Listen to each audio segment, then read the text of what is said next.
Hola, bienvenidos al proyecto Enlarge Your Sax. Alarga tu saxofón. Saxofón y electrónica. Tenemos 3 piezas, sendo un estreno mundial y 2 piezas que ya están estrenadas acá en Brasil. Compositores brasileños, Rodolfo Valente, Sérgio Cafejian y Silvio Ferraz van a hablar cada uno de sus piezas. Y a mí me gustaría solamente presentar el proyecto, esta nueva generación de piezas de Enlarge Your Sax, que tiene un contexto muy especial por cuenta de la pandemia de COVID. Las obras de Rodolfo Valente y de Silvio Ferraz fueron estrenadas en vivo, en concierto público. Y la obra de Sérgio Cafejian va a ser estrenada acá en este evento ahora con ustedes. Y tiene diferentes contextos de grabación, porque las 3 obras fueron grabadas acá, en mi estudio personal en Río de Janeiro. Los compositores no estaban acá conmigo, estaban en sus casas con sus ordenadores. Grabamos a distancia, yo grabé todo acá con otros micrófonos también para tener más calidad y después nosotros hemos hecho un mix con la grabación de acá de mi casa. Y los compositores también es una cosa nueva para el proyecto Enlarge Your Sax. Los propios compositores han hecho la parte de vídeo de sus obras. Para no me alargar mucho más, les deseo una buena escucha, una buena visualización de las obras, que aprovechen mucho Enlarge Your Sax y Festival Visiones Sonoras y Perspectivas Sonoras. Muchas gracias a toda la organización y todos los envolvidos. Vida longa a este bello proyecto. Saludos, chao, chao.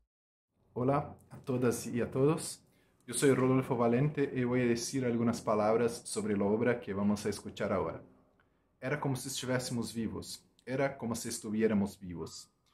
Es una obra que cuando la escribí pensé la relación entre el cuerpo del instrumento, el cuerpo del intérprete y esto de los sonidos electrónicos que son como sonidos sin cuerpo. Entonces, para esto, para parte instrumental, yo busqué sonidos que traen esto de la fisicalidad, por esto, muchos de los sonidos percusivos, de los sonidos aireados y menos de los sonidos convencionales, como notas tradicionales. Para la parte electrónica, yo pensé una programación que reacciona a lo que toca el saxófono. No solamente altera la señal sonora, pero también saca datos de esta señal para cambiar mismo los parámetros de transformación del sonido. Y una última cosa, el título de la obra, sí. Era como si estuviéramos vivos. Es un título un poco raro, sí. Porque el que dice una frase así no puede estar vivo, y si no está vivo no tiene nada que decir. Bien, puede parecer un poco una broma, un cuento de terror para niños, algo así, pero sí, es una pieza que habla un poco de nuestros fantasmas, de los fantasmas individuales, fantasmas colectivos, que son cosas que creemos que están en el pasado, están muertas, pero que nos sorprenden y muestran su cara fea a plena luz del día. Cosas que a veces no dimos cuenta de exorcizar estos fantasmas, sea por miedo, sea por vergüenza, sea por descuido o a veces por complicidad. Pienso, por ejemplo, lo que tenemos, ¿no? Los fantasmas de pasado que tenemos aquí, por ejemplo, en Brasil, cosas tan viejas y tan antiguas que a veces creemos muertas, como esto de la dictadura militar, la esclavización de los pueblos africanos y el genocidio de los pueblos originarios. Bien, dicho esto, disfruten la performance que hicimos con Pedro tocando desde Rio de Janeiro y yo operando la electrónica desde São Paulo remotamente. Entonces, buena escucha y disfruten.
A ideia da peça surge a partir desse confronto entre o sax barítono e o soprano, né? Então, assim, que gestos e que sonoridades caracterizariam não só as situações musicais, mas o próprio personagem que seria encarnado por aquele instrumento e aquele intérprete. E o interesse seria criar explorar essa dualidade no próprio contexto da narrativa da peça. A peça começa com o sax barítono, né, realizando uns slap-tongs bastante violentos e não exatamente violentos, mas bastante enérgicos, né, e ansiosos, urgentes. E no meio daquela situação, na parte eletrônica, surge o sax soprano. E o soprano ele surge quase como se fosse uma espécie de ou antevisão, ou memória, ou algo como o oposto daquilo, um duplo. Né? A gente pode pensar até nessa ideia de duplo. E ele vai surgindo cada vez mais, ele vai tomando espaço até uma certa altura que aquilo que estava nos alto-falantes, que seria esse duplo daquele saxofone barítono, ele se materializa, né? E ele surge ali acusticamente no espaço da peça. E aí acontece a inversão. O interessante é que essa inversão, então, é o barítono agora que começa a aparecer lentamente como o duplo desse soprano, que se materializou como o personagem principal. E no decorrer disso, um terceiro personagem acaba assumindo um papel muito importante, que é o próprio som acusmático, som eletroacústico, que está ali materializado em sons de trilos de soprano, e que na verdade é como se fosse a sublimação daquele soprano que estava no palco, e é ele que de algum jeito traz de volta o próprio sax barítono, como se aquilo tudo fosse uma viagem interior subjetiva. Eu acho que a peça trabalha bastante com essa ideia de espaços subjetivos, né? Um personagem que entra em crise, ele se transforma no seu duplo e depois ele retorna para ele mesmo, né? Como se ele fosse para esse espaço do onírico, do outro, né? Da alteridade. Né? Então o barítono enquanto soprano e o soprano enquanto barítono. E no final você tem um barítono.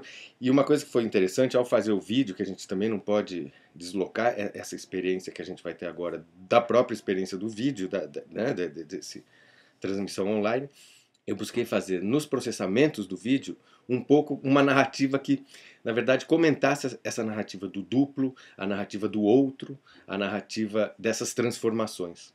Tanto é que no final o barítono ele volta duplicado, né?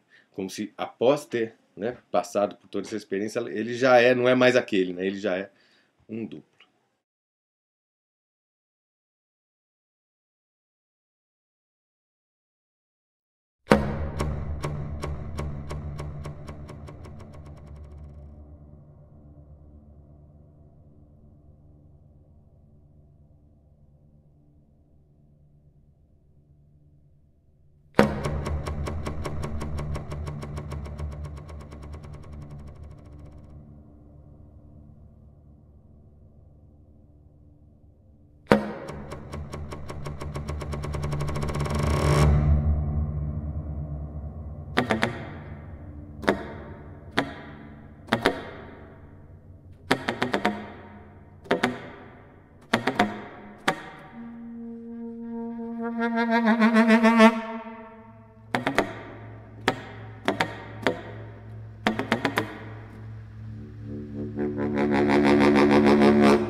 Línea punto sombra es una obra que tiene como tema la proyección de una figura sobre una superficie que es, por su vez, otra figura. En lugar de un objeto iluminado que proyecta sus sombras sobre una hoja de papel blanca, en esta pieza la hoja de papel no es blanca, ya está llena de un pensamiento compositivo musical y pictórico como una superficie de piedras sobre la cual la sombra es proyectada. Son tres ejes de proyección, dos sonoros, horizontal y vertical, y un visual multilinear. El eje horizontal se da en la partitura. Una primera línea compuesta de trinos se proyecta sobre otras líneas y sobre puntos, líneas que articulan series armónicas y puntos que repiten elementos congelantes de estas series. En el eje vertical está el trabajo de proyección electroacústica, el Live Electronics, que está constituido por un dispositivo diseñado para hacer una proyección de una serie armónica de la imagen sonora captada en vivo del saxofón.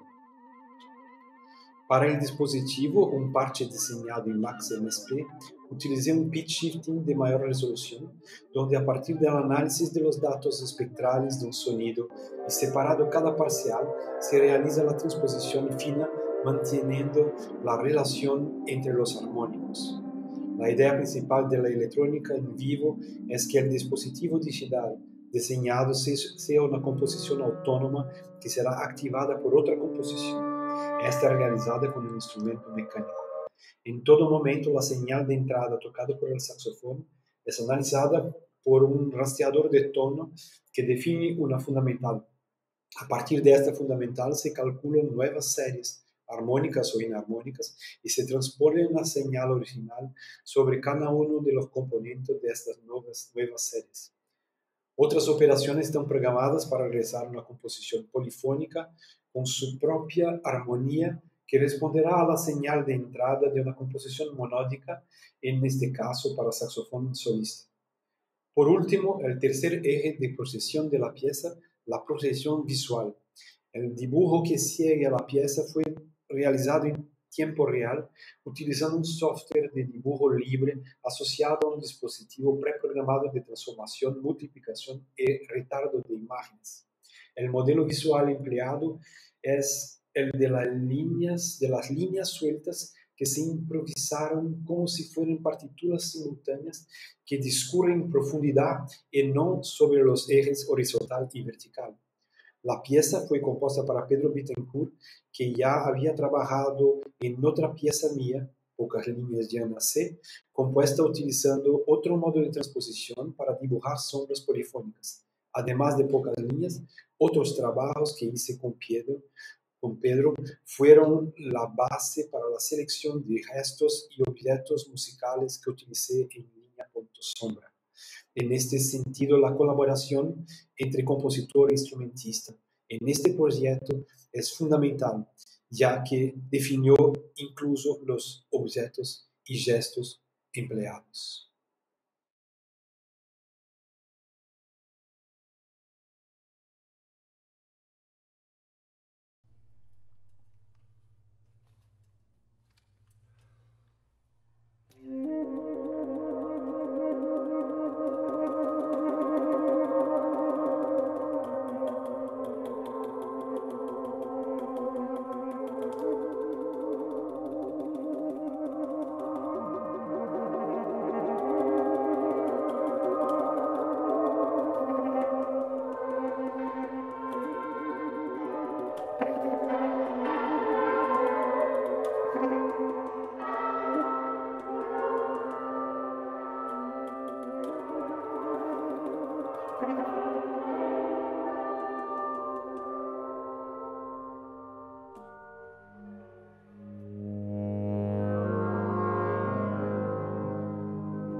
Música